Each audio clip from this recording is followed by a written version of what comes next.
off. It's hat versus hat today. It is. Well, I decided that I always wear one of these, and then I don't ever wear one on here, and then underneath this thing, this happens, you know? So it's like, I might as well just wear the fucking thing, you know? Well, I always wondered, you've got tattoos on your head. Why don't you keep your head shaved so people can enjoy those tattoos? Well, I don't know, dude. I as I've gotten older, I wish I had less tattoos, I think, sometimes. You know, like I walk into That's what the old people tell you when you're young. And you're yeah, and I'm like, fuck you, I'm gonna get them cool on my I'm gonna get them on my face, you know. But I don't like walking into like my kids' school with like all this, you know. I just feel like I'd rather wear a hat. I don't even know if it bothers I know it doesn't bother my youngest because he's autistic and nothing bothers him. He doesn't, you know, nothing bothers him at all. But for my other one, I think that, you know, like parents are already embarrassing, and then they're like, "Is your dad Bam Bam Bigelow?" You know, that would be cool if you were Bam Bam Bigelow. I was one time in Walmart in the middle of the night, and a very drunk guy, he thought I was Bam Bam Bigelow, and he followed me around the whole time and kept wanting to take pictures with me. He was so drunk. It was a good time. I autographed some stuff for him. You missed your calling. I autographed it with my name, but still, you know. You could have been a local knockoff Bam Bam Bigelow. Yeah, I'm sure there's so much, you know, calling for one of those. The local pro wrestling scene. Yeah. We're looking for a Bam Bam Bigelow lookalike stat. How often do you think that happens in a day? You know, someone's looking for one of those. Probably not often. It's been a busy fucking week, man. It's been a weird week. Yeah. That video we did, well, you know, it was bait. It was a regular video, and then I turned it into bait. Yeah, well, I didn't know you were doing that. And then it just was like, yeah. Oh man, that was a lot of fun. You know, it's promo time for the Dead Shit comic book, and I'm really, you know, there's a law of diminishing returns when it comes to sequel issues. So like the first issue, this is true in mainstream comics and indie comics. The first issue will sell a number. The second issue tends to be a little less than that. The third issue a little less than that. And by 6 issues into the series, it's either caught on and it's going to do okay, or it's dead in the water. Yeah. And my fear by prematurely launching the Dead Shit series, one issue at a time, was a lot of people were really excited about the prospect of a Hack Movies related comic book back in the spring. Mm-hmm. But to then do it again with the same comic book, it's more issues. Yeah. But to go from issue 1, and then I snuck issue 2 in at the very end because I was like, oh my God, I can't do this 3 times this year. Right. I can't do issue 1, then issue 2, then issue 3. It was like during that first campaign, I realized I should have just done it all at once. I should have either released it as a trade paperback, all of it together, 120 pages, or I should have released all 3 issues together like I'm doing right now. So when we started talking about doing this show in the beginning, part of the plan was to kind of like show people the process of doing it, right? Yeah. And do you, looking at it now, do you wish you had just been patient and put this thing out as, like you said, a full, just like one whole, you know, saga together? Do you think that, you know, just because like we talked about, you know, like kind of showing people the process, do you think it would have been better to have been patient and put it out that way? Or do you think that, you know, it would have been, it's going to be a grind either way, and it just doesn't matter which way you did it? Promotion-wise, I think it would have been smarter to put all my energy into one campaign and go absolutely fucking nuts with it.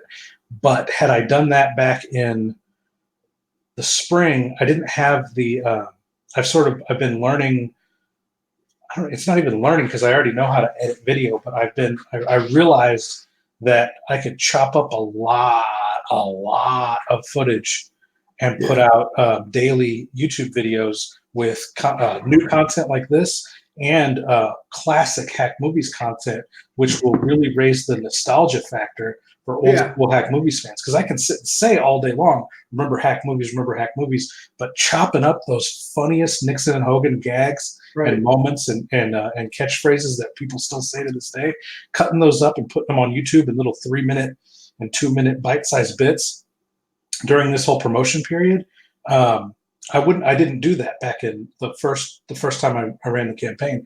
I also didn't have the third script completely written. Yeah. So it's hard to say, like promotion wise, doing it all together is way easier than trying to do multiple campaigns. Because how many videos have I shot now? That's Like what actual promo videos that I've shot specifically for campaigns. yeah. It's a lot of work to write those skits, to act in them, to shoot them, to edit them, and then to promote them. Yeah. I haven't drawn anything significantly. I did a shark the other day at Sid Haig the last time we did a Yeah, show I think together. the last three things I've seen that you've sent me has been actually there's been two different sharks and then that Sid Haig thing that you did online. No, I did a Jason Voorhees for Friday the 13th, and I did a Nixon and Hogan meet Pennywise little comic strip, and that's all I've done in the last month drawing wise. I haven't been able to do any of it. Is that making you nuts? Yeah, that's why I wanted to do this show today. I'm about to kick my camera over and just draw something because I think I've showed you a little bit. This is some of my dad's art. Here, let me go to you. It's glary because this is I figured I'd show.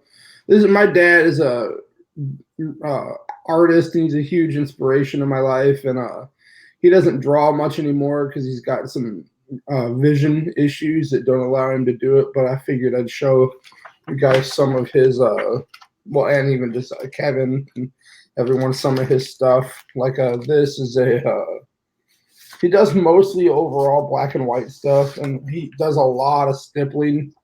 This is like a clown, and he's dancing on like a shattered heart. Yeah, this is pretty neat. Yeah. He's got a bunch of. This dude's got like thousands and thousands of pieces because he drew from like when he was a 15-year-old kid all the way up until just a few years back, and I'll go over there and he'll still be doodling. It's just that like his vision's pretty messed up to be able to do some of this fine, Right. line stippling and stuff. I think I've showed you this one before, Kevin. It's like a monster working in the woods, but if you really look, he's holding a chick's head. Do you see that down there? Yeah. What kind of pens did he use to do that? Honestly, I think most of these are done with just Sharpie fine tips. Yeah, that's awesome. He's it really goes to show that it doesn't low budget, Honestly, all these that I'm showing you too are drawn on like if you go and buy a giant thing of printer paper, just like it's not high quality paper and it's just Sharpies. But like, look at that monster face, dude. Yeah. Well, I actually bought a comic from a guy called the Berserkernaut. Yeah. And it's by a guy named Jeff. I can't think of his Farley, Jeff Faley, Jeff. I can't think of what his last name is off the top of my head right now. But he does Berserkernaut all with cheap acrylic paints, ballpoint pen, and Sharpie markers. Yeah, and I think that's killer. Like, but since he does it he starts off with he uses a blue pencil. Yeah. And then on top of the blue pencil, he draws. That's killer too. Oh yeah, you've shown me that one before. That one let me full screen that one. Oh yeah. There's a crap load of detail in it. Beautiful. It's pretty neat. But either way, go on. He starts off with blue pencil, and then he goes over the blue pencil with ballpoint pen, just regular crappy big pens. And then he goes over the big pens with Sharpie marker, and then he goes into all of the outline with acrylic paint. And then he uses white pencil over the acrylic paint to add the highlights. Highlights, yeah. And that's so all of his comic is done traditionally. I don't know how he scans. I guess he just uses a flatbed scanner to scan all those acrylic paintings for each panel in each page. This one here is old. This one's probably like it from the 80s. Oh yeah. And but yeah, he does all that frame. See all that framework around it? Yeah. All that he did freehand. And all that he just. Well, you say freehand, but did he use I've never seen my dad use a ruler, and I've watched him draw a ton. I've never seen him use anything other than just his pencils, his pens, and the paper. That's awesome. That's amazing. But when I got this Berserkernaut comic book, it was like It was like I was looking at paintings. Like every panel on every page was a painting, and it Yeah. looked so much cooler. Not cooler. It's just different. It's a different style than digital, or it's a different style than mixed media. And he doesn't put a lot of money into the production of it. He's not Yeah. using expensive pens. He's not using expensive color pencils. He's not using expensive acrylic paints or brushes. He's using cheap acrylics, cheap paints, Bic pencils or Bic pens, and Sharpies. And I thought that was really inspiring to me, because it's like, dude, it really doesn't matter what your budget is on art. You can do anything you want. Right. Yeah. I mean, Don't allow yourself to be limited by the quality. I've sat there and doodled with like my son's crayons and stuff. That's Yeah. like, see, it's two robots and one of them's like feeding the other one. You see Oh, that? yeah. That's super cool. Yeah. So, and that's all I got. I got only a few of his here. He's got book after book after book at home, and I've thought about trying to help him make like a book, Yeah. to put all of them in. But pretty rad stuff still. Yeah. I'm working on I'm in the kitchen, because I don't have like my setup is, let me make this a little wider for us. There we go. My, my setup in the living room, which is basically now my office, is the desk in there. Like the desk I had at my office building was provided by the office building, but it was a huge desk, so I could put everything on it. Yeah. The desk I have here at the house isn't that big, so I don't have a spot at my computer desk that I can do art. So I'm actually sitting in the kitchen at the kitchen table now with my big 11 by 17 notebook, and I just gotta draw something, dude. I'm gonna try to draw the shark dude again. Right on. I gotta figure him out, because he's really causing me problems, because I don't know how I want to draw him. I want him to be cartoony. I want him to have that same sort of style as my Nixon and Hogan comics, because it's set in the same universe. Mm-hmm. But I want it to I have to find his shape, and I have to find the way to draw him quickly, and I haven't found that yet. So I'm going to work on that a little bit today. I've got some ideas for some poses, and I'm just going to That's crank him out. this next the next Life with Riggs book. I have a bunch of stuff that's because there's gonna be like a weird Sasquatch that I have to get figured out, because I'll have to draw him over and over and over, and then this next one it goes a lot more in depth. So there's a lot more characters that you'll see. Some of them will be guys that you'll see over and over again, and some of them will be people that are just in this issue. But either way, every time you're going to make a new one and add stuff, you gotta edge it all out and get it kind of lined out to where you can draw them all over and over again. Yeah, you got to figure out what shapes make them. That's how I did with Nixon and Hogan. Was I drew them over and over again. This lighting sucks. You can't even really see what I'm doing. You're still on your light phase though too. Yeah. I'm just nailing in the shapes right now. But that's what I did with Nixon and Hogan when I initially started drawing them. Was I was just I was struggling a lot, and like every time I drew them, they would look completely different than the last time, and I was getting really frustrated with the inconsistency of the drawing, and because I was like, well, they can't look completely different every time I draw them in a panel. Like that's the whole thing about sequential art, is you've got to at least somewhat, unless you're Sam Keith, you got to draw the characters that they have to look somewhat similar in each panel. I don't know if you've noticed or not, but in my book, especially Junior, there's a lot of times that he looks a little different. I kind of did it on purpose. Like, just there's times where his face is a little longer or a little shorter or a little fatter. But my book has a big almost like mental illness, almost like he's hallucinating at times, Right. So there's different times when his face looks different, and I kind of did it on purpose just because it's like a distorted, thing of, because like with Riggs being in his head, you feel like he's pretty much always in some sort of like mental episode. You know what I mean? Right. So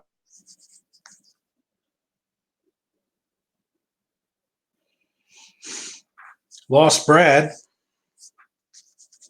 That hasn't happened since the first week we started doing shows together. He should be able to come back in with that same link, though. The issue we were having last time was that I was sending him that link through Instagram, and the link would disappear on him. And he should be able to click that same link again and come on back in. We'll go ahead and throw that camera out for now and see if he comes back. This is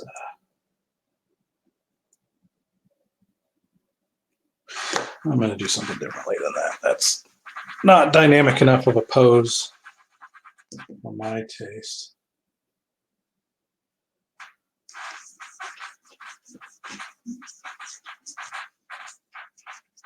Okay, his camera left, so we'll see if he pops back in here in a second. That same link.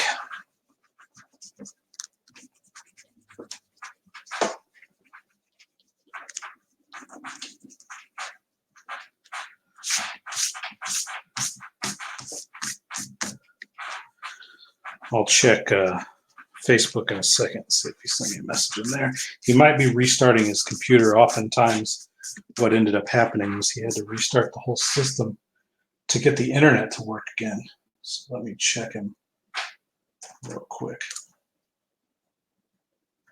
Nothing from him over here.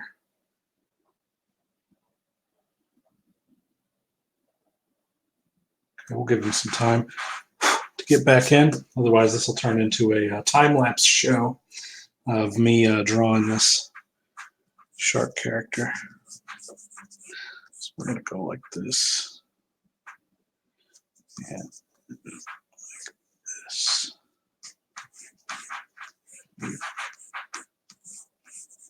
This. This.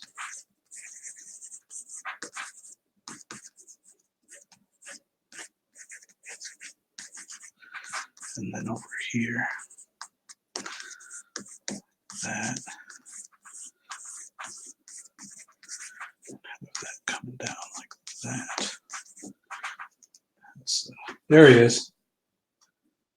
He's back. What's up?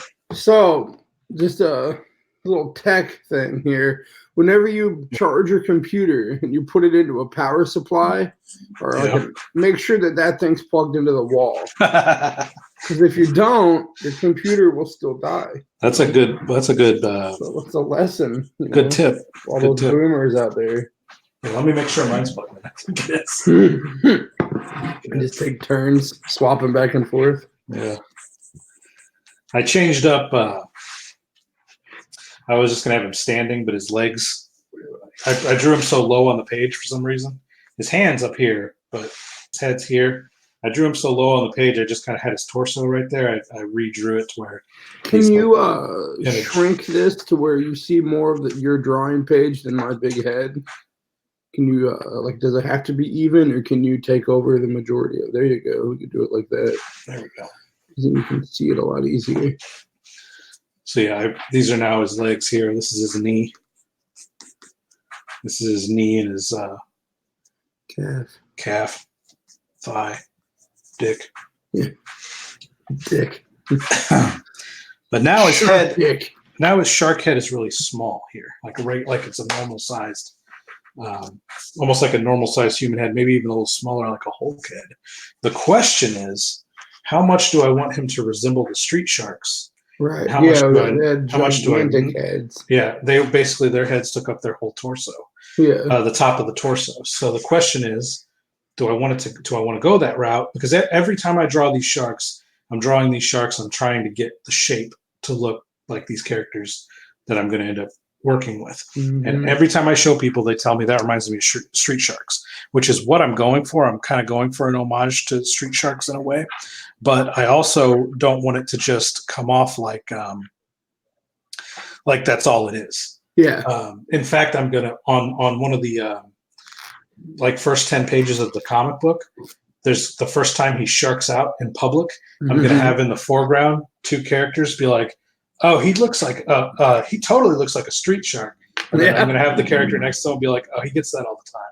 He gets that all the time. And I'm just going to get that out there and get that out of the way because I'm going to hear it forever. That's like, oh, that looks like a street shark. So even in the promotion of the comic, I'm going to be like, it's Street Sharks meets the Toxic Avenger. Yeah. And I'm just going to make sure that that's like always in the forefront is like, you can't draw a humanoid shark, especially in a cartoony version, because there's been a ton of humanoid sharks in comic books. Oh. There's been Mako, King Shark. There's been a ton of them. But when you go more like those are drawn more in the superhero style, and they'd have like a small head like this. Whereas if you go big with the head and you make it cartoony, it's going to get comparisons to street sharks. So I think it would be the wisest thing to do to just lean into it. Just put it out there. So I put it out there first before anybody else can go like, well, it totally looks like Street Sharks, bro. Like the tagline is going to be Street Sharks meets Toxic Avenger. It's kind of like when we first started doing this and we'd have to be like, we already know we're fat. Yeah, exactly. So if I go like this with the head, I actually have this fucking head taking up the whole fucking thing and the fin back there like that. Now we've got a hefty gentleman here. Yeah. Hefty. And I assume these are going to be big muscle-bound dudes for the most part. Yeah, this dude is. There's only one shark guy. Well, there's I don't want to ruin the storyline, but there are multiple mutants. Yeah. And he is at least he believes at first, the only. Well, first he thinks he's the only mutant, and then he thinks he's the only shark. And as the sort of comic progresses, he finds out that none of these things are true. As he learns the bigger overarching plot of the series, he will learn more and more and more about what's happened to him because he's transformed into a shark, half man, half shark guy.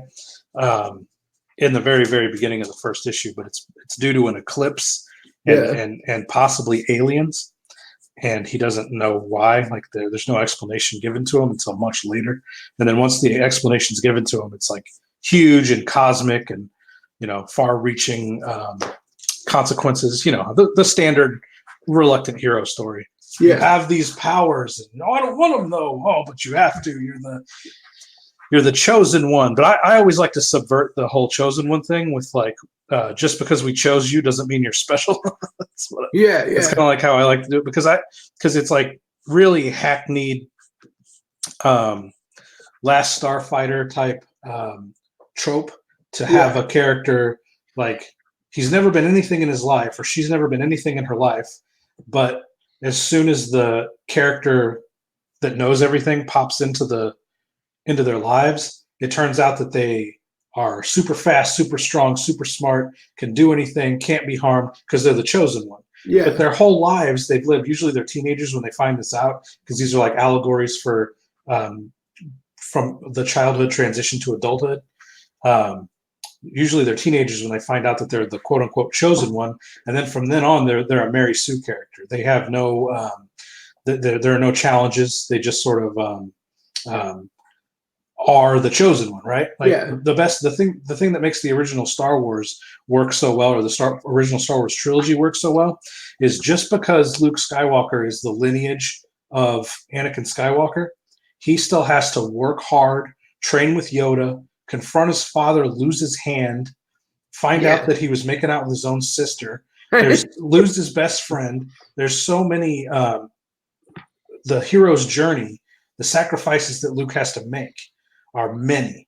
Yeah. And so when he finally gets his redemption arc in Return of the Jedi, you want that so bad for him. Yeah. You can taste it when he walks into Jabba the Hutt's palace to free Han Solo. You're just ready for it to happen. Yeah. And the reason that you're intrinsically emotionally ready for that to happen is because of the trials and tribulations that Luke Skywalker went through to get there. Yeah, yeah, and that's what makes him like a heroic in the view of the people that watch it. You know, The like modern he's overcame all these things, and he's standing right here where he needs to be. You know, and he's suffered these losses. Yeah, And had to overcome those losses, challenges, and loss. And the ultimate hero's journey, Jesus, you lose your life. Yeah, and in some that, and it's not like that's unique, because um, some stories, like Harry Potter, for example, Harry Potter faces Voldemort and dies, and meets up Dumbledore in the in between life. Yeah. And Dumbledore tells him he's not finished, and he comes back to life. That is the resurrection moment. Yeah. And sometimes the resurrection moment it's different than others. Neo in the Matrix, his resurrection moment is when he wakes up in the real world, outside of the Matrix, and unplugs himself from all those wires, Yeah. and finds out that he's been duped his whole life. Yeah. And comes to this realization. He's reborn, not only physically, but he's reborn as far as his understanding of the world. I heard they're making another one of those. Yeah, I did too. And the sequels are really bad, so I'm not. Yeah, that's what I was. The thing about the Wachowskis went so woke. They both became women, and they made a lot of other stuff since the first Matrix movie. Yeah. And it's like they don't. Because did you ever see the movie Bound that they made before they made the Matrix? I don't think so. It's a crime thriller, and it's fucking awesome. Is it? It's got so many twists and turns and double crosses and oh shit moments in it. And it's got that character. You remember the character from the Matrix, the slimy dude that's like, how do I know a steak tastes like a steak? I just want to be put back inside. I don't want to remember nothing. Yeah. He's the bad guy in the movie, and that movie is fucking killer. Like, they know how to make a motherfucking movie. But after they got filthy rich off the Matrix, they went so bonkers woke that everything they've done since has been so identity politics and so pushing the particular agenda of that mentality that they haven't, in my mind, they haven't made a good movie since. So it's like, and I know what do you think? Are you a Stranger Things person? Yeah. I like it a lot. Yeah, that show's killer. And that did you see the last season of it? Oh yeah, yeah. Dude, there's so much like scenes from that will wind up being iconic. You know, like that monster on top of that mall. You know what I'm talking about? That's like as epic as thinking about like King Kong climbing up the Empire State. But you know what I mean? My only issue with that monster, I mean, it was so cool looking, and the CGI was really well done. They took their time with it, because for some reason, even in the modern era, sometimes CGI is really bad. Yeah. My only issue with it is they show it so much there at the end. They could have, back in the day when you were using animatronics that had wires coming out of them and stuff, you oftentimes had to use creative camera angles and set design. Yeah, and there were certain ways that you couldn't show it. Yeah, so you covered it a lot of the time. You saw some of it sometimes and other parts of it other times, but the actual big sweeping epic shots of it were left very few and far between. Yeah, and always fairly similar in the way that you've seen it, you know. Whereas with now with the CGI and everything, the way you can do things, they were able to show that thing from 360 degrees and any lighting they wanted to, any way they wanted to. And it's fine because it looked cool as fuck. But I think they overshowed it a little bit too much. Yeah. Because but I'm old school. I like that part where L blasted and splits his head into two. Oh yeah. Oh yeah, like, that's my killer. God. Yeah. And I'm not even like I'm sounding like one of those dudes that's like you shouldn't show the monster too much. I don't want to come off like that because I love it when they show the monster too much. Like Peter Jackson's Dead Alive, where he runs through a room full of fucking zombies with a modified lawnmower, and you just see everything. He cuts this. Yeah, dude, I remember that. I remember that movie. Yeah. And he doesn't leave anything to the fucking imagination, and I love it. Yeah. I absolutely love it. So I don't want to come off like one of those guys that's like, you can't show too much.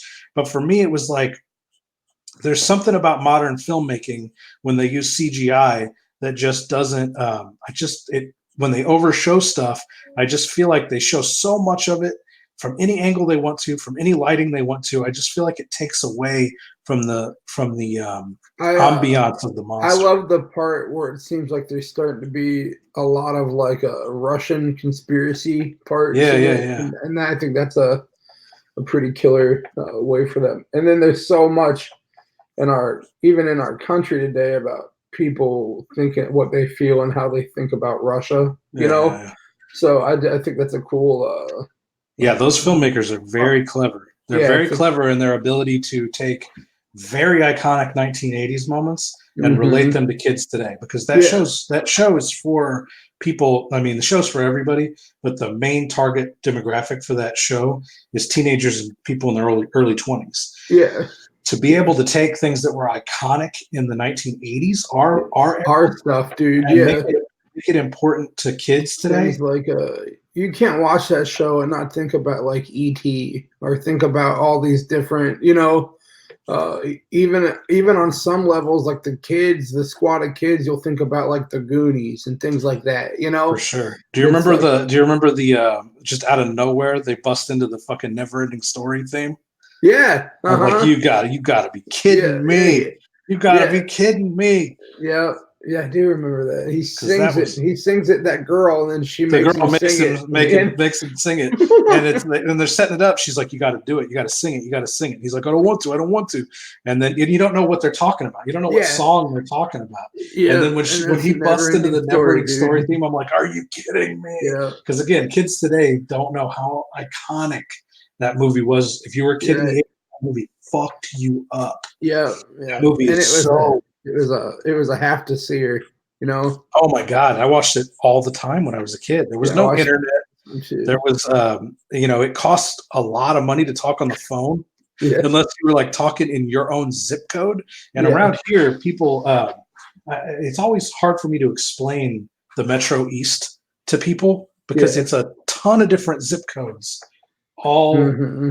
right together here. It's like Hartford, South Roxana, Roxana, Wood River, East Alton, Alton, Godfrey, uh, Even on some level, kind of Bethalto, like Edwardsville's right connect. You yeah, know, but yeah, Bethalto, Fosterburg, and Edwardsville are Meadowbrook, uh, are all those all areas. one. It's like, how many people would you say? Like, if the average is like 12,000, what did I just name? Dude, I named. I just did the math on the. Oh, it's weird as fuck. I just did the math on this the It's like other 100. day. It's like 120 to 200,000 people, right? Yeah, if you look at, I remember I was looking at Bethalto, Wood River, and Alton, and Bethalto's got like 10 or 11,000. Wood River's got around that same amount, and Alton's got like 26,000 people, Right. and that's just those three, you know.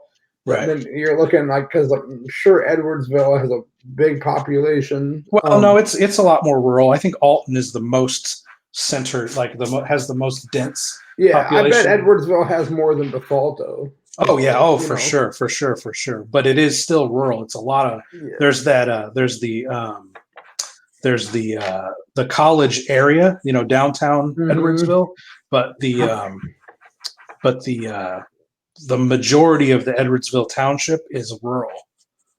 Lots of yeah, open area. Lots of uh that goddamn school takes up so much of that property out there. yeah, That thing is yeah. just sprawling. Well, I dude, used Edwardsville High School is massive. Also, my little brother went Yeah. there. My youngest brother, and that school is humongous, dude. You know, that's looking rad. I wish this was digital right now so I could cut this out and scoot it over, because I don't think that the proportions are just quite right. I got to do this over again.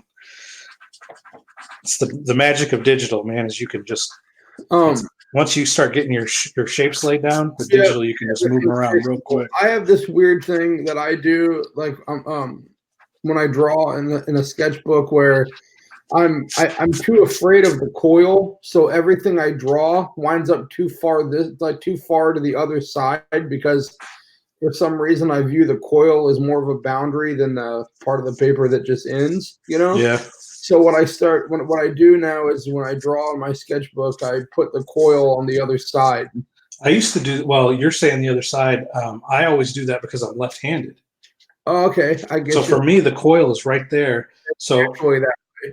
Yeah. So in sketchbooks, I flip them and reverse them, so the coil is over here on the right side, and my hand is free to do whatever I want. But in the big sketchbook, I'm trying to do it in the sequence.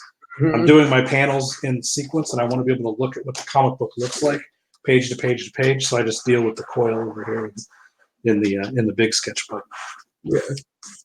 Yeah, the coil is like for me is always my pictures always wind up too far over the other way. So I started just putting the coil on the other side, and if for some reason I'm just able to naturally center things better, place things better. We talked a little bit about Sublime recently, didn't we? Yeah, yeah. They were going to come in concert. Sublime with Uh-huh. Rome. Sublime with Rome was going to come in concert, and then they canceled at the last minute. Yeah. Why did they do that? I don't know. There's still no explanation. Just that circumstances out of our control. I think it's a lack of interest, because if you go to any of the Sublime with Rome videos, even their best songs, and I think they've got some. See, that's better. Yeah, yeah. That's a lot better. I'm just trying to get his proportions. The proportions are starting to look a lot better. I put that hand way up there. Yeah, I see that big hand raised up.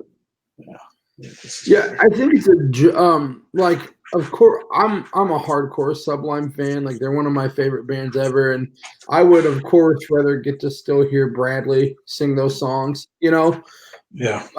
But what I like about Rome, first off, is like you couldn't find a better dude to do it. There's times where he sounds almost just like Brad.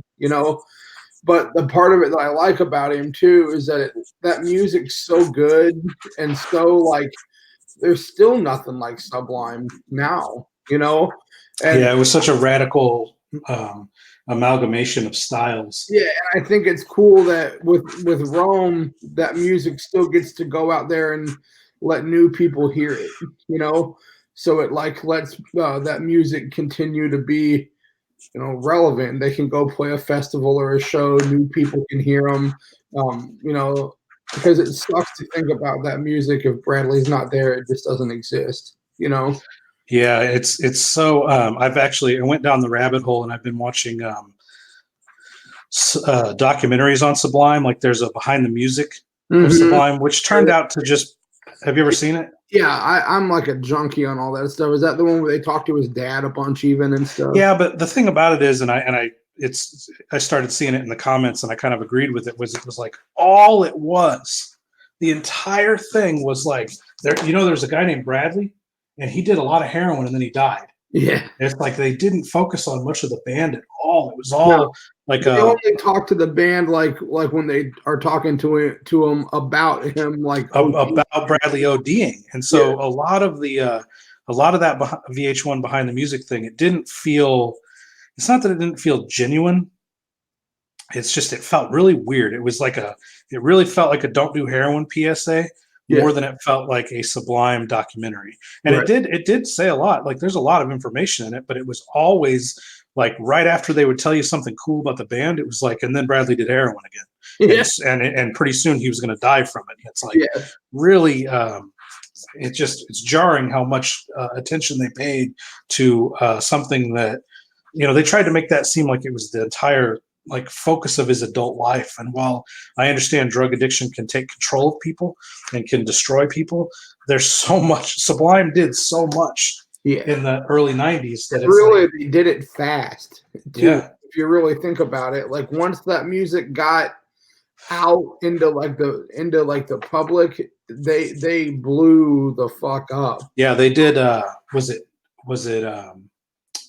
Date Rape? I think that was the first the first song that got picked up for local radio, and had a video with it and shit even. Remember?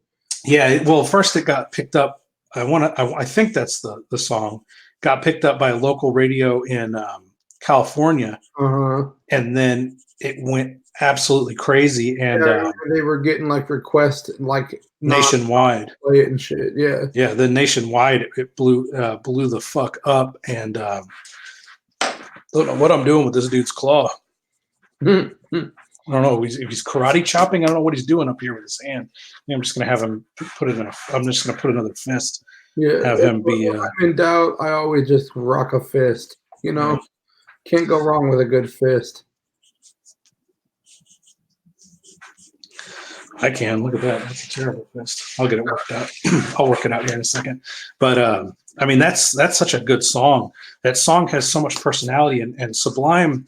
There's a moment in that VH1 documentary where there's a quote from Bradley saying, "Writing lyrics is hard," and I just laughed. And it was while he was working on the self-titled record, and I just laughed because the Sublime lyrics are so powerful. The stories that he told in his music is a huge part of what Sublime is. It's beautiful music. Beautiful reggae. It's beautiful reggae, punk, ska. The stories he tells are so dark. Yeah, he has this ability to tell dark stories, but in a format of where they're delivered to you with like joy almost. And irreverence, where it's just like, I mean, it's such a punk rock attitude that he has with his music, and it's like everything he's telling you about is just, and it feels so authentic. And I don't know if it was or not. I don't know if that guy was a beach bum thief that did drugs all day long and slept in his van, and all the stuff that he talks about in his music, but it comes off as so authentic. It comes off like you're hearing these stories from a heroin junkie beach bum that are so raw. They're so raw and dirty, and then the music is so uplifting, upbeat and inspiring, and that combination, I think, is what really makes Sublime work. Like if his lyrics, he could have a voice that was kind of like I don't know what you would say, more kind of like tough, but then the dude could have a beautiful voice too, and he used his voice in like all the right ways, pretty much, when it was something full of harmony, he had it, and when you needed something that was kind of gritty, he had it, and then telling such like gritty songs. And songs about heartbreak, and songs about, I mean, just God, like songs about like whores, songs about songs about like having rigs hanging out of his arms, songs about all this different stuff, but like given to you in like a crazy, beautiful, pretty much way. Like the acoustic version of that song "Pool Shark," you know what I'm talking about? Yeah. There's some really dark, depressing shit in that, but he sings it like beautifully, Yeah, and I think that all comes. So whenever I heard that little quip of him being like, writing lyrics is hard, it's like, Brad, you have no idea how good you fucking were at that. Yeah, you were a master storyteller, and I'm glad he took his time. Look how fucking torn up this thing is. It's nasty. You found it somewhere, bro. Nasty. This has got to go. That's all got to go. What was I saying? Just about how I'm so glad he took his time and cared about that. Yeah, I'm so glad he cared about his lyrics, because you're more of a punk rock guy than I am. You know how if a punk rock lyricist doesn't care, they're just shitty, terrible fucking lyrics. Yeah, like it's just cringy how little effort some punk rock bands put into the lyrics for their music, because when they'll just tell you straight up, it's about the feeling, not about the words. Yeah, and I'm so glad that Bradley cared about the words and cared about telling stories, because he's not just singing love songs, even if they were tragic love songs. He's not just singing songs, he's telling stories about people. I think he was a full-on, pretty much like storyteller. That's like what Oh yeah. And he had like, when you listen to him, especially if you listen to like him by himself acoustically, there's always you pick up a big time, like almost kind of folk feel from him. Absolutely. I mean, that's what folk music is. Folk music is story, Yes. Yes. And whenever you listen to him, like I said, especially when it's just him with an acoustic guitar, there's a lot of folk. You feel a lot of folk come out of him when it's like that. So I think that he was such like a eclectic musician, because like he's just pulling these elements from everywhere and then somehow seamlessly putting them together in this beautiful way that would not just anyone could do. There was something about him that had the ability to do that. You know, it was a fucking magic, dude. like if I told you right now, write me a song that has punk elements, reggae elements, Ska like even ska elements, folk elements, and then on some level even like some soul. Because Yeah. there's times that you hear like soul sounding elements of some of those songs. It would leave you just like, yeah, right. That's not a possible thing to make. Yeah, and he made it, and he made it like in the midst of chaos. Mhm. Like it was so like Sublime is the story of Sublime is a story of complete chaos of a punk rock band from California just raising hell and burning bridges and Kicked off a refusing to warp tour. You know how fucking how rowdy you have to be to get kicked off yeah of a warp tour. just refusing to take it seriously, Yeah, just yeah. making some of the best music of the 90s while refusing to take making music in the 90s seriously. Yeah, and I Do think you that you can always tell like that those dudes are just having. If you watch them, anytime you watch them play, they're having fun. yes, I don't think that they felt, like they weren't trying hard, they weren't no, working to be they the were just iconic band of the doing 90s. their thing. They were, oh man, it's interesting to see something. So because then you watch a band, and I know everybody loves them, and I'm not disparaging them. They're great, they're one of the best ever. But if you look at Tool, they all came out in the 90s. Mhm. You can tell Tool tries so hard to be Tool. Yeah, In order to create a Tool record or even a Tool tour or even a Tool photography session, there has to be so much thought and effort put into this. Has to be yeah, it's intrinsically very much Tool. so a brand. This is the Tool brand. It's very much so like that. It's like you're not going to see a Nike shoe without the check on it, Yeah, yeah, and that's what Tool is too. They have all these things that are have to. required. Yeah, Yeah, and the thing about Sublime is they had the same type of thing. Louis was on stage. mhm. Bradley was drunk and whacked out on heroin. They Most were of the time, like shirtless and shoeless. yeah.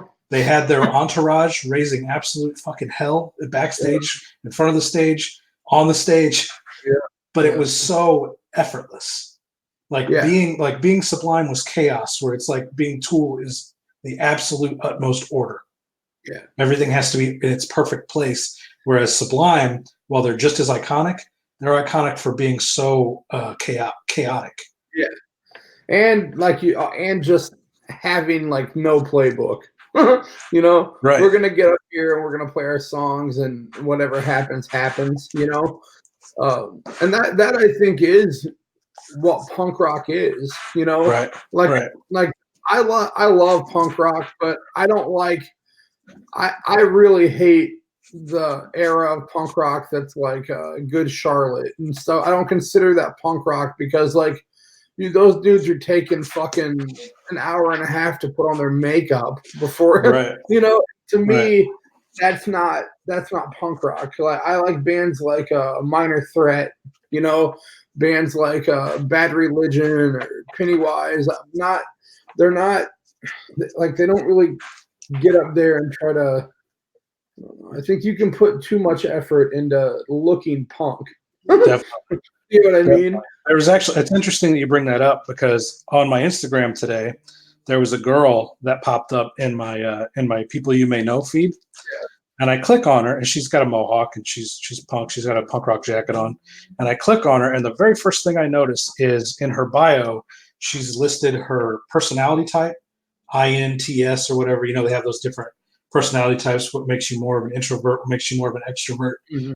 You know what I'm talking about? Those personality. I forget what it's called. It's got the guys that developed it. It's their names, but I forget what it's called. But anyway, she's got the very first thing is her personality type, and then her gender, and then her sexuality preference, and then her pronoun preference, and then she's a punk rocker.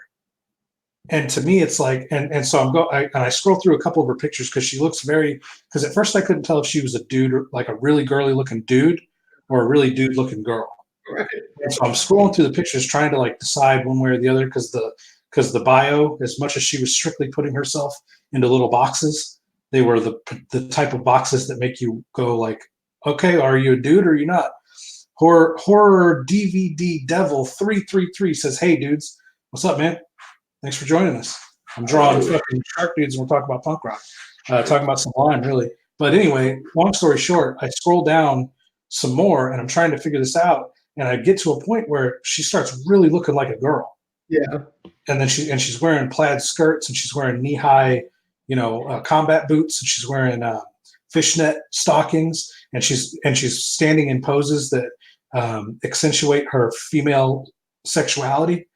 And I'm like, looks like Street Sharks. Yes, it does. All up in the streets. We were talking about that. This is going to be a new comic book character of mine, heavily inspired by the Street Sharks. It's going to be Street Sharks meets the Toxic Avenger. It's going to be very brutal, very adult. For anybody who loved Street Sharks, the Toxic Crusaders, Biker Mice from Mars, the Teenage Mutant Ninja Turtles, but are now sick fucks like me and Brad here. This is going to be the comic book for you. But so I'm like, oh, well, okay, she did used to look like a girl, like a punk girl, like a really hot punk girl. I look at the date on one of the pictures. It's got her. It's like it's just her plaid skirt and her bare legs and her combat boots. It's like just one of those girl pictures. It's like POV of her own legs.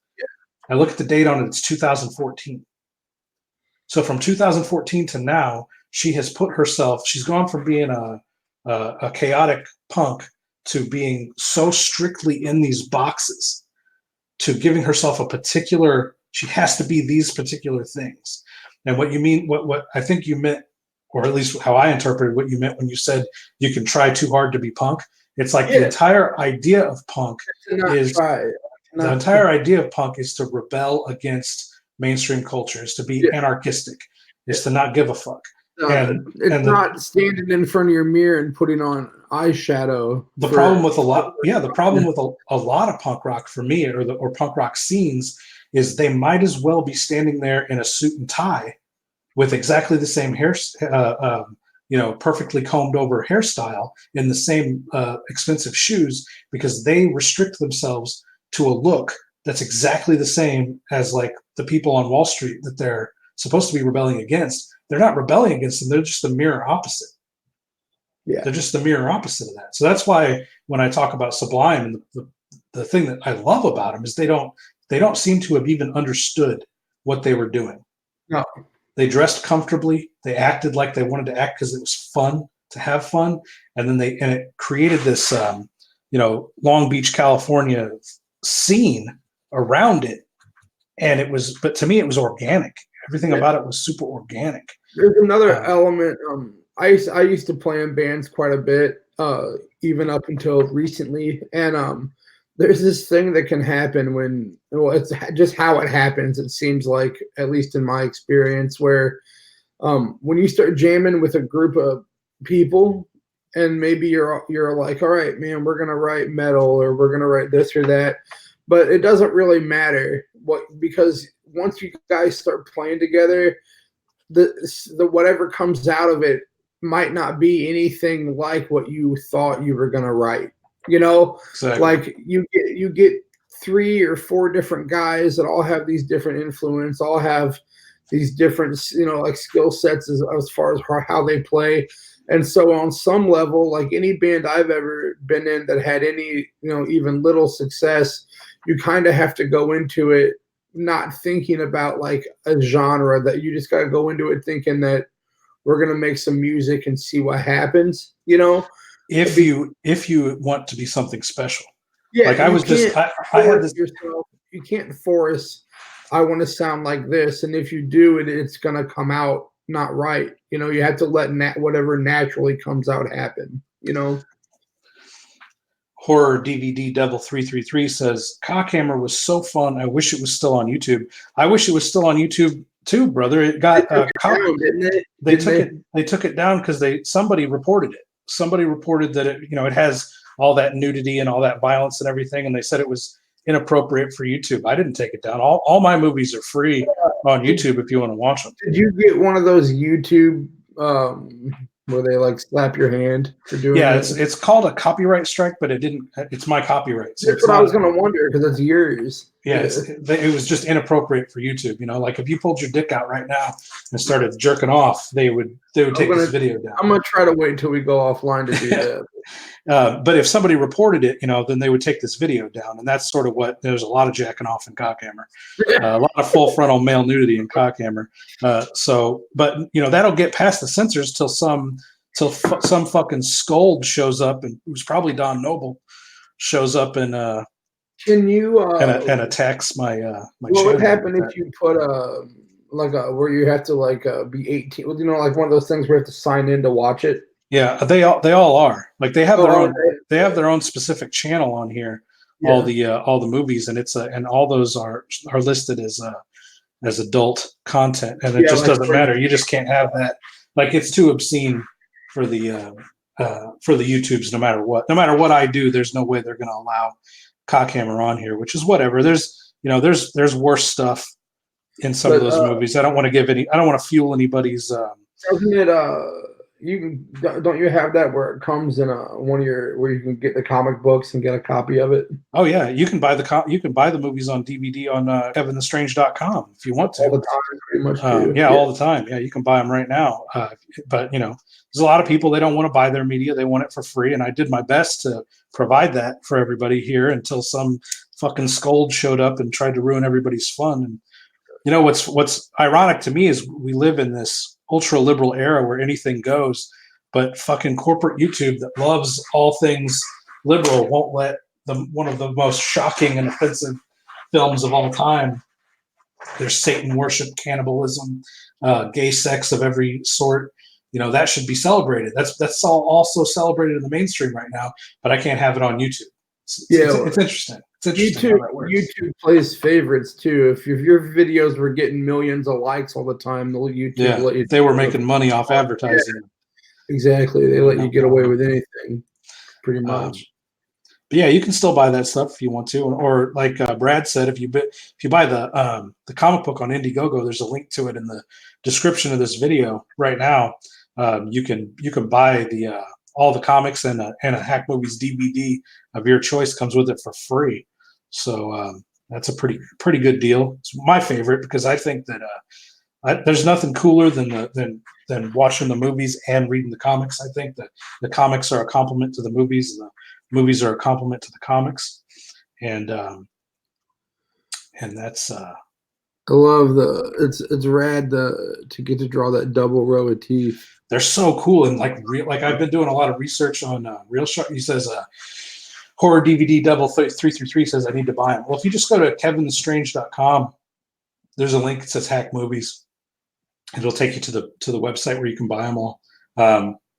Yeah, but me personally, I'd rather you get them through the Indiegogo because that's what I'm really trying to push right now. Is we're only $100 away from hitting our goal with the comic books. And then you'll get a couple badass comics to read. Yeah, you'll get the cool comics, and then you'll get the movies to watch too. But you do it your own way, however you want to. That's why I said I like to put them up for free on YouTube if you don't want to pay. There it is. Hang on, let me bring it back in here. I don't have the third one yet, but it's actually 1 and 2. Which one am I moving on? Yeah. So you grab these two, and then it would plus be the third, wouldn't it? Yeah. And then a movie of your choice. Yes, sir. I like to give people the shit however they want to. Like I just started uploading all my audio novels on YouTube for free too. They used to I used to have to listen to them on Patreon. I used to have a Patreon account. I ended up shutting it down. I don't like they play favorites. They play political favorites on Patreon too, and they like to take you off the platform if they don't like what you talk about. So I got off of there in protest, but I started putting all my audio novels up here for free on YouTube as well. I've basically been blowing up this YouTube channel. If you haven't noticed, yeah, I've been blowing this YouTube channel up with content, and I'll continue to do that. I edited 3 videos just this morning. Plus, we're doing this one here, and I might cut some stuff out of this one. I need to get all my cameras set back up so I can sitting here and draw too while we're doing these. He says Nixon, horror DVD Devil 333 says Nixon and Hogan, Smoke Christmas, and Cockhammer. Yeah, those are the best for sure. Those are my, without a doubt, my best quality movies. But don't sleep on Stiff Jobs. Stiff Jobs is the prequel to Cockhammer and first introduces the Wolfram and Wingate characters. And I think I just played. There should be a clip on the YouTube channel right now that says, "Oh no, it won't go up until this weekend." There's a clip that we're going to put up this weekend from the scene where Wolfram Cockhammer sucks Wolfram into the Nether Realm, and then fucks with him mentally so much that he shoots himself in the head. And then once his brains are splattered all over the ground, he still won't let Wolfram die. So Wolfram is writhing around on the ground, screaming, "Let me die! Just let me die!" And Cockhammer like makes him agree to be his slave, basically.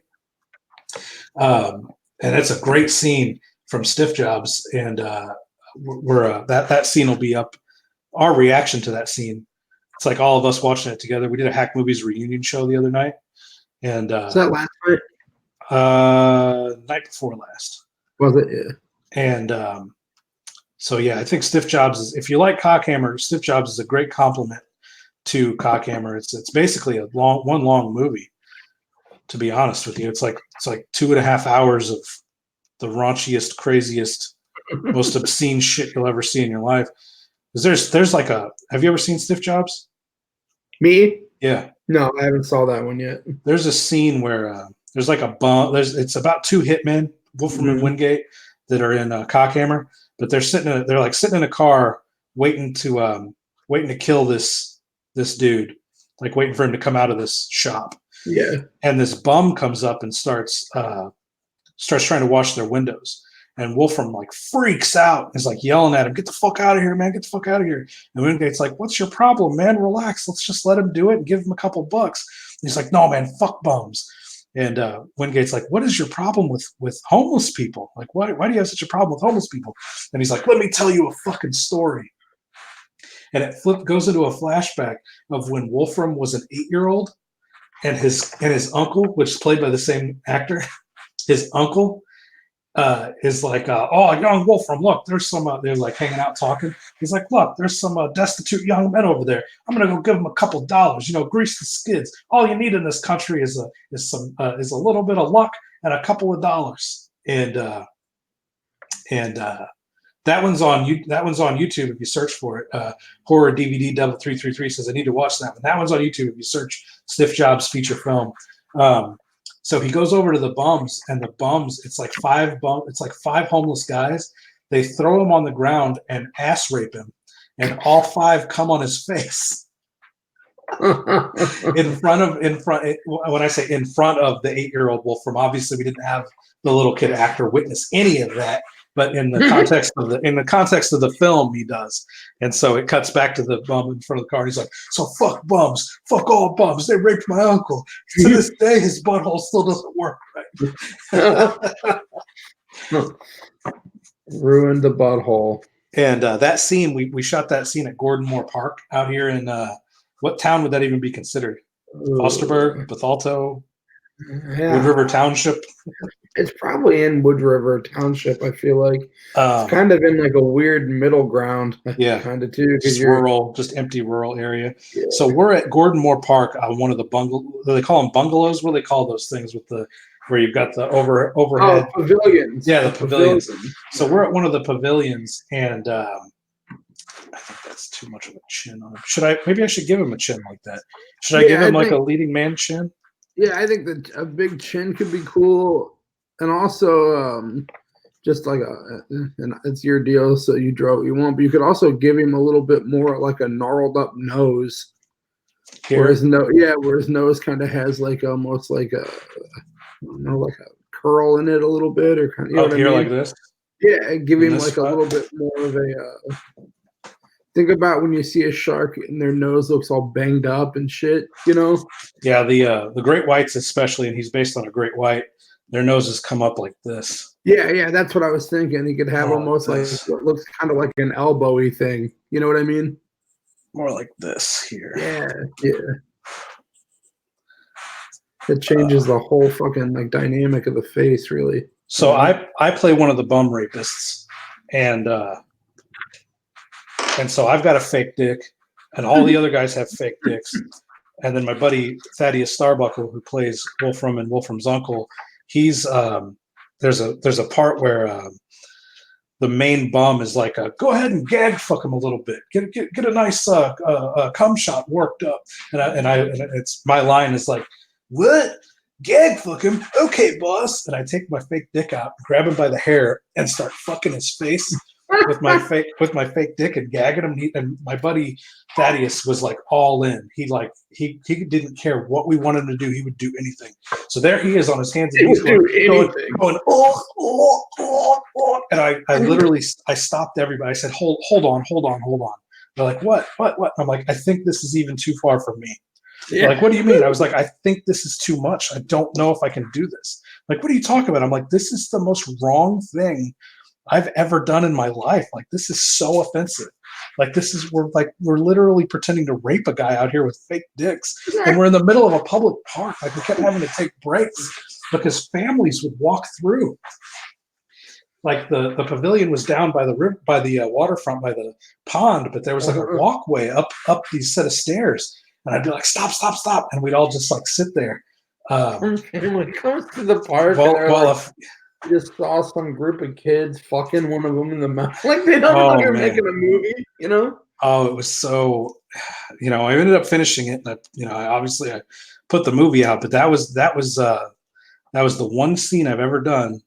And I'm going to put a scene up next week where Hogan does adult diaper play, does poop play.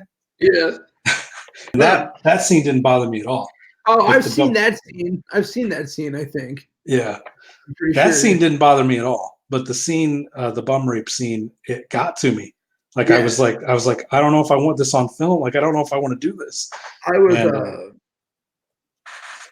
at Belt Park the other day, and I went walking up to a pavilion. There's all those pavilions like you're talking about. Yeah. And as I'm walking up the sidewalk with my buddy, we realized that like there's sidewalk chalk, and it's like we're walking up something that somebody's drawn, right?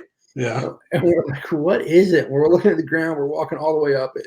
We get up right up to the top, and right where the sidewalk meets the concrete on the pavilion, we realize that it's a giant dick that someone has drawn all the way up the sidewalk, and then right when you cross over, there's a big head, and then jizz like shooting out all of it. And I was like, thought it was the weirdest thing ever, right? So then we walk into the pavilion, and the whole bottom of this pavilion, the whole concrete floor, is just littered in dicks drawn in sidewalk chalk. And they were like, some of them were like dicks where the dick was like the nose, and then there was like a face. It was like it reminded me of a Superbad where that kid the kid has a dick drawing fetish. Yeah, and he has a like a little lunchbox full of a dick drawing treasure chest or something he calls it. But I was just like, what in the hell, Then I'm sitting there, we're sitting under there talking to my friend, and then this other woman comes walking up, and she's got a dog, and her dog like is all panting real hard and lays down, and her dog's literally laying like right on this big drawing of a dick, It's like, this is the weirdest thing I've ever seen. Did she comment about the dicks? I don't even know if the other woman seen them. She was like older and kind of out of breath, But if she did see him, she didn't say anything. She wasn't like, "Whoa," That's a lot of dicks. She also didn't stay under there very long. And after she left, I was like, I wonder if she thinks we did that. Oh, I'm sure, absolutely. With all your tattoos, you look like you did. The thing about you, dude, is you look like you did everything. Yeah, that's what. If there's something that happened, you look like you did it. Dude, in the town I live in, there's not a lot of real tattooed people in this town, Yeah. And when I was a little bit younger, there was me and then this one other guy who had tattoos everywhere, and he would have a beard and he was bald a lot of times, had tattoos on his head. But he was always in trouble. Like he got in a lot more trouble than I did, Yeah. But anytime like he would do anything, And the weirdest part of it was that we lived next door to each other. Jeez. So the cops, if there was like a big tattooed bald guy that did something wrong, the cops would just show up and be like, "Which one of you did it?" Because we know from the description it's one of you, you know. But it was usually him, you know. But yeah, that looks good, dude. I think I'm calling it. I could try to ink it, but I think I'd fuck it up. That's why I like digital ink, because I can do it as many times as I need to get it right. Yeah. I actually bought, let me show you what I bought. I'll be right back.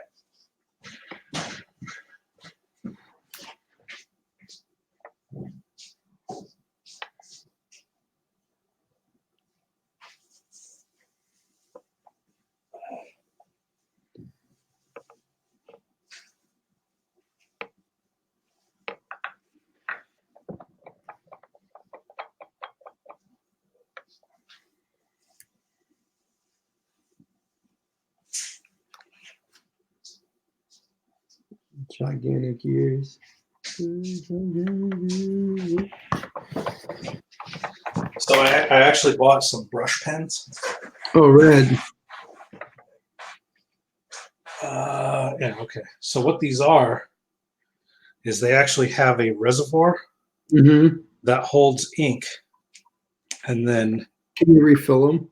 Yes, they have this reservoir is full of ink, and let me get it away from my page I'm working on. Well, I actually don't want to use any of this at all. These pages are expensive. Here, Yeah, no big deal. I've got this. These cost $1 for like 500, so I can use as many of these as I want to. But this reservoir right here, you squeeze. Oh wow! Kind of like feed the ink into it. You feed the ink into it, and then that's an actual it's a brush tip. Oh wow! And so you can get really thin lines, all the way to thick. Yeah. And then you can straighten back out to real thin.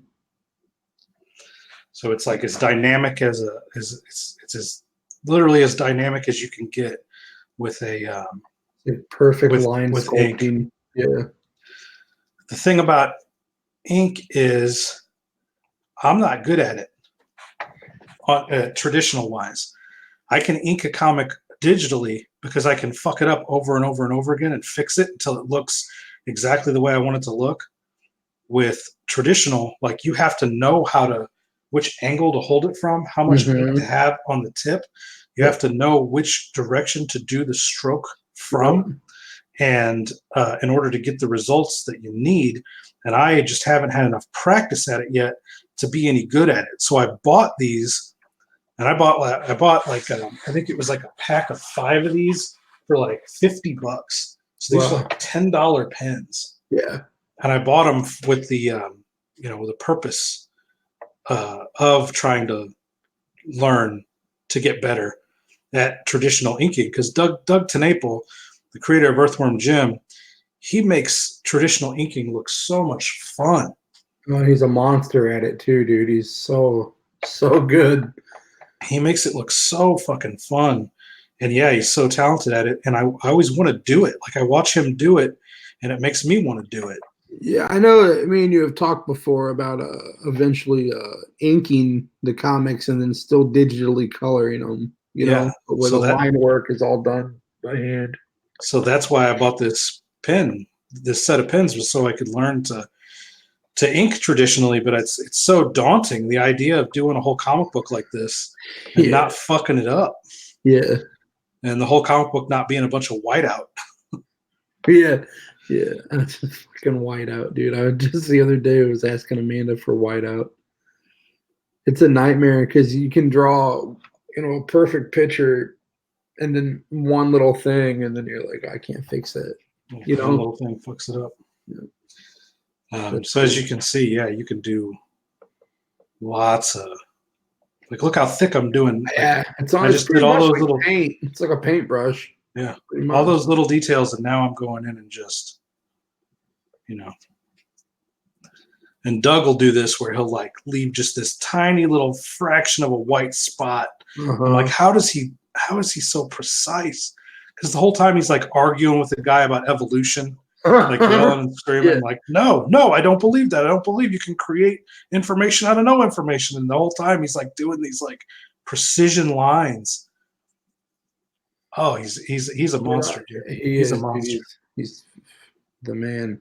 I gotta get glasses, dude. Is one thing that I know. My vision is garbage. I think that's part of why with the digital I can zoom, way in on shit. Sure. Because my fucking because I took a little bit. This was before me and you were really talking much, but I had taken a little bit of time off of drawing.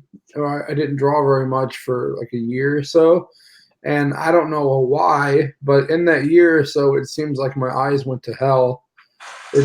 Because I can't pretty much see good enough to get real detailed in my pen and pencil stuff. So the digital can get me around it because I can zoom way in and be precise like that. Yeah. Plus, I fell in love with crap.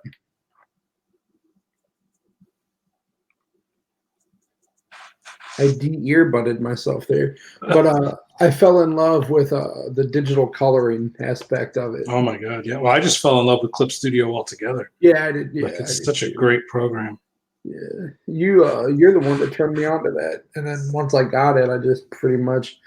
I remember the first week I had it, I just sat at my desk all day long, just doodling nothing, but just just doodling on it. That's my favorite program for sure. I use Photoshop very little. I use Illustrator very little, and for the most part, it's just all on Clip Studio. There we go. There's my pen doodle. Looks like a geisha Medusa. That's cool.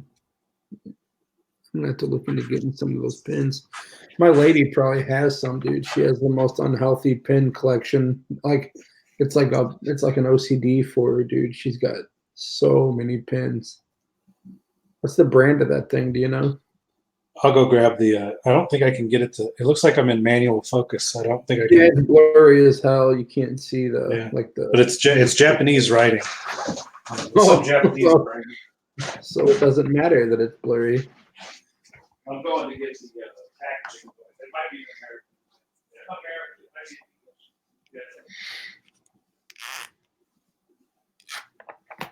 Pentel is the brand. Pentel? Yeah.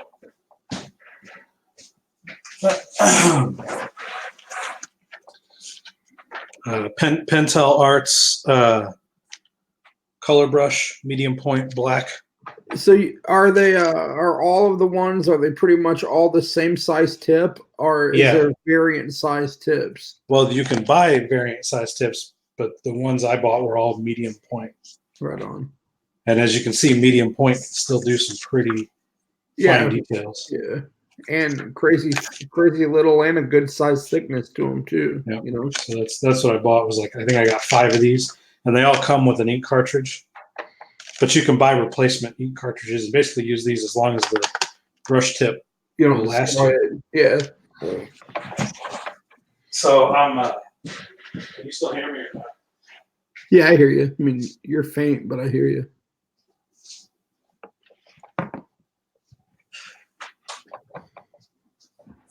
I've got these wireless headphones on, so I can hear you no matter what room I'm in. But I forget that I don't have a wireless mic. The mic is here on the TV. On the you need to get a headset that has the mic on it. Yeah, I know. Shit, there's people all up in this piece now. I didn't even see these. Hang on, let me switch my camera back around. We're going to go to human mode again. Vincent Garzin says, "Stop swearing. I don't like you. I'm a 7-year-old girl. You're dumb. Don't ban me." Well, Vincent, 7-year-old female Vincent. I'm sorry. The world is not built to make you feel safe. I wish it was, but it And isn't. we don't like us either. So Yeah, and so sometimes there are YouTube channels that involve fat tattooed men that swear a little bit, and you're lucky that's the worst of it. To be right, quite honest with right. you, horror DVD Devil 333 says Nixon and Hogan the cartoon, that would be awesome. I'm working on that on several fronts, and hopefully Brad will be able to help me with this. I haven't even talked to him about it yet, so hey, why am I big? It's because here we go. Why am I big? I've actually been looking at some tutorials for Clip Studio animation. Yeah. Believe it or not, Clip Studio has a powerful animation part to it, and I actually did some really rudimentary animation the other day, and it works flawlessly. I have So a friend that's made some real cool short animations on it. I can show them to you. Like I'll with send Clip Studio, yeah. Mm-hmm. cool. So the worst case scenario is maybe me and Brad and a couple other artists will get to because I don't for a second live under the illusion that I can do an animated short myself. Right. I will have to have help. There's just no way. But hopefully, at the worst case scenario, me and Brad and a couple other animators can get together and do maybe a 10-minute short. But a 10-minute short will probably take us a year. It'll take a while, dude. That's how much, because you got to do, if you want the animation to look really fluid, you got to do 60 frames per second. Mm-hmm. That's 60 drawings per second. Yeah. So you take that into 60 frames a second, 60 seconds in a minute. So that's 360. Oh, I'm not a math dude. I am. A lot. That's not right. That's not right. So let me do the math on this. So you got 60 frames times 60 seconds. It's 60 frames a second. So for every second, you're doing 3,600 frames. And then times another 60 for a minute. So it's 216,000 frames per minute. Times 10 minutes is 2,160,000 frames. He says I do animation. Yeah. Well, maybe I'll ask you for a little bit of help too, there, buddy. We'll see what happens. Put us a link to your animations if you have anything online, like on a DeviantArt page or something. Put us a link in there, or even Instagram, anything wherever you have them. Throw a link up. We'll look at it for sure. But it would probably take us a year to actually finish even a 10-minute short film. And what we would do, because what I'm saying, that's worst case scenario, because I've got packages out. I put together promo packages for a bunch of animation studios, Adult Swim specifically, and then the Rick and Morty studio, the studio that does Castlevania for Netflix, and several other animation studios. I sent them promo packages with the comic books and several of the Nixon and Hogan movies, and then a cover letter that was basically like, here's proof of concept that these are funny fucking characters and that they'd make a wicked cartoon series. Call me, email me, text me, whatever, and let's talk about doing something. And I probably won't hear anything back from them in that regard. I think I need to get an agent. So my next set of packages are going to go to agents to try to go that route. But the worst case scenario is I get some animator buddies together and we all sit and grind for a year and do a 10-minute short animation. And then we could send that. Yeah. Send that as a proof of concept. Says, look, we are actually doing it. Because here's the thing. At the end of the day, I know Nixon and Hogan are funny as fuck. He says they're on my channel. All right, we'll check them out after the stream. I know Nixon and Hogan are funny as fuck. And I know that those jokes are funny, and I know those characters work and resonate with people because I've taken those movies all over the country and I've screened them at film festivals, and people laugh their asses off. They do impressions and they quote those movies endlessly. Mm-hmm. I know that those characters work, and trying to convince the industry that they work is a whole bag of worms. Right. But we can do it ourselves. It's just super time consuming. Yeah. And I think there's some like high powered animation software that will do all the tweens for you. Like you can literally make a skeleton of the character and then actually move it around Yeah, and I create don't almost know. like stop motion. I know Adobe has animation program too. Like how they have Photoshop and all those other ones. Adobe makes. I think it's just called Adobe Animate. I think is what It it's used called. to be Flash, right? And then they turned I it think to so. animate. Yeah, yeah. And So I think they tween a lot. They can do a lot of that tweening. that's what I was saying. So Yeah. I don't know. I don't know if Clip Studio can do that. I haven't really looked in depth Clip to it. Studio, from what I see, doesn't do any tweening. Well, Um, it does. I did see some. It'll like if you take your animation, you can take your animation and then do keyframes, so you mhm. can move it from here to here, and it'll walk it across the screen.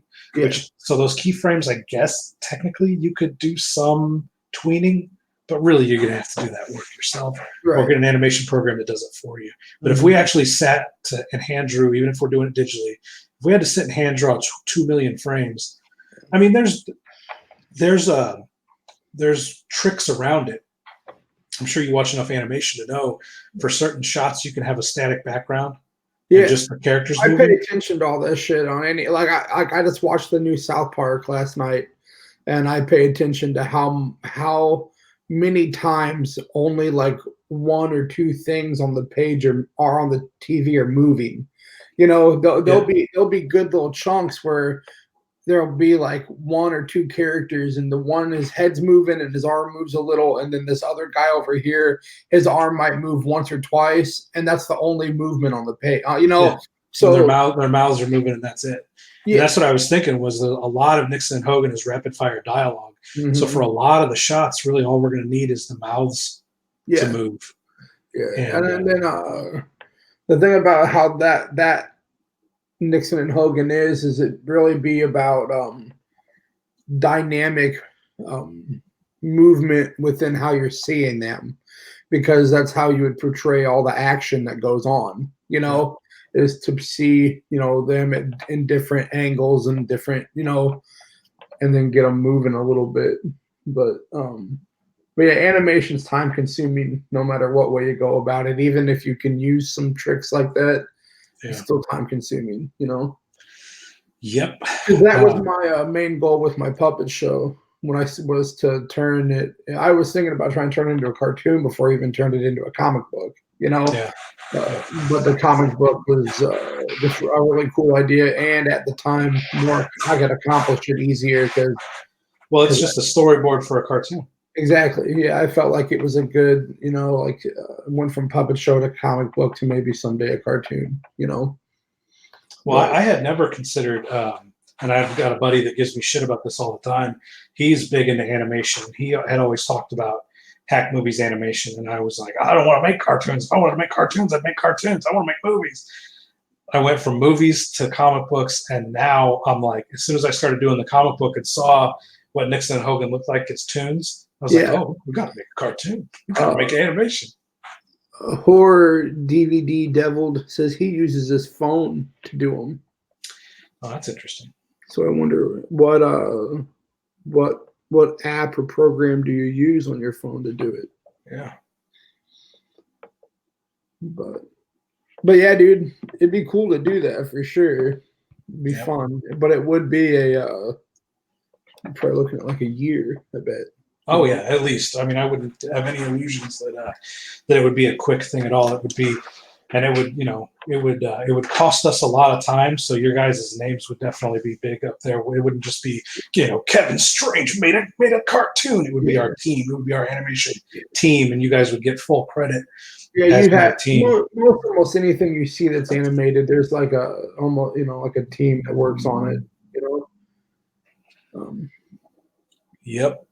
I'm It'd be done though, fun. buddy. I got to get ready for work pretty soon, and it's the weekend, so it's going to be a nut buster. But I appreciate you hanging out, man, and Yeah, it drawing was with me. fun. Yeah. Well, you drew. I didn't draw, but yeah, it looks killer. I'm gonna get my stuff set back up so I can doodle on here. I have been pounding out art though. It's all on Instagram if people care to see it. But yeah, dude, that looks rad. Yeah. All right. Well, I like doing these shows with you, brother. I like Yeah, you shooting too. the shit and We talking. need to And, do they're close. Rocksteady and Bebop from the Ninja Turtles. I've been looking at those two dudes a ton. They're just so they're so cool. Not even just their faces, but the way that they're dressed, the way they have like this weird, almost like a cyberpunk kind of look to them.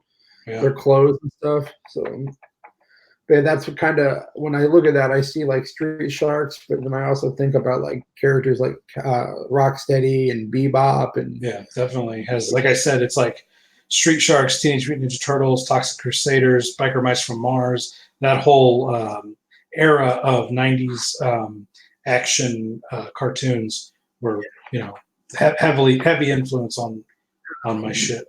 check out this dude's animations for sure. I'm sure you're going to too. Yeah, absolutely. But anyway, we're gonna call it a day for now, I think, and jump off here and listen to some more Sublime. Get our lives moving on. All More right. coffee. Peace, everybody. Peace.